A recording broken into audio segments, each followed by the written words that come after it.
اس agency کو بولا جاتا ہے NTA، نیشنل ٹیسٹنگ ایجنسی. کیا بولا جاتا ہے اس کو؟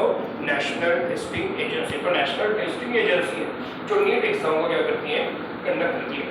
نا بچوں اگر آپ PPT میں دیکھ رہے ہوں گے تو ایک ساتھ میں نے ایک امیج ایڈ کی. ایکچولی یہ جو امیج ہے یہ ایک بکلیٹ کی ہے، ایک بلیٹن کی ہے.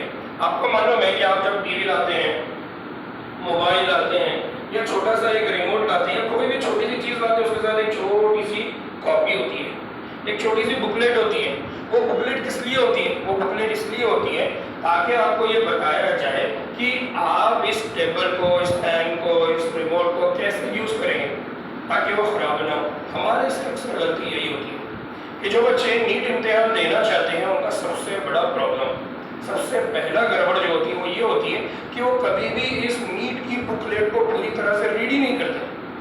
جب وہ نیٹ کی پوری بکلیٹ کو ریڈ نہیں کرتے تو نتیجے میں نیٹ سے ریلیٹڈ جو بھی گورنمنٹ کی گائیڈ لائنس ہے وہ ان کو پتہ نہیں ہوتی.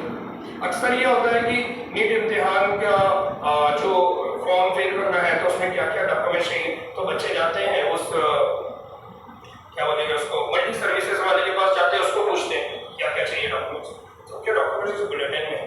نتیجے میں ہوتا کیا کہ وہ ملٹی سروسز والے بیچارے کو اگر جلدی جلدی کوئی کام کرنا